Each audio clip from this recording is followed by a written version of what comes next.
Hallo, ich bin Wendy. Ich bin Redakteurin beim Werkblatt und ich spreche heute mit Jana über die Überbrückungshilfen für Studierende.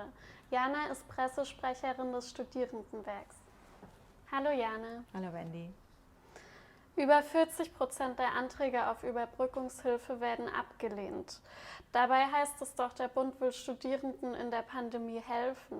Wie passt das zusammen? Es ist leider wirklich so, dass wir eine relativ hohe Ablehnungsquote haben. Das ist leider der Fall aufgrund der Tatsache, dass Studierende häufig die Richtlinien nicht gelesen haben oder eben nicht in die Richtlinien passen. Die sind sehr, sehr streng. Die sind so ausgelegt, dass diese Überbrückungshilfen nur für Studierende sind, die sich in einer pandemiebedingten Notlage befinden. Das heißt, die Notlage muss wirklich aufgrund von Corona sein, weil man eben Corona-bedingt seinen Nebenjob verloren hat oder seine Einnahmen aus selbstständiger Erwerbstätigkeit oder weil die Eltern Corona-bedingt vielleicht nicht mehr unterstützen können. Und sie muss nicht nur Corona- oder pandemiebedingt sein, diese Notlage, sie muss auch akut sein.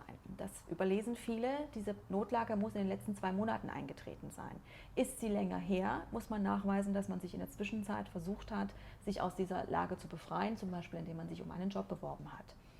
Zweiter häufiger Ablehnungsgrund ist zudem, dass die Kontoauszüge nicht vollständig eingereicht werden. Man muss ja seine Kontoauszüge einreichen, bis zum Vortag des Antrags müssen sie auch gehen. Wenn man also zum Beispiel am 15. den Antrag stellt, müssen die Kontoauszüge bis zum 14. gehen. Also es ist ganz, ganz wichtig, dass die vollständigen Unterlagen zur Antragstellung vorliegen, damit dann eine Bewilligung erfolgen kann. Wir fragen in Einzelfällen einmalig nach, wenn irgendwas fehlt, aber besser ist es schon, auch im Sinne von Zeitersparnis, dass man das wirklich vollständig hat und dass man auch wirklich darauf achtet, dass es alle Kontoauszüge sind. Auch das wird häufig vergessen, wer eine Kreditkarte noch hat oder ein Sparkonto oder vielleicht auch ein PayPal-Konto. Manche Leute haben bei Amazon Payments noch Geld rumliegen oder auch eine Trading-App, wo Geld ist. All diese Dinge müssen offengelegt werden. Es ist ganz wichtig, auch das verstehen wir unter vollständigen Unterlagen. Also nicht vergessen, jedes Konto ist gemeint.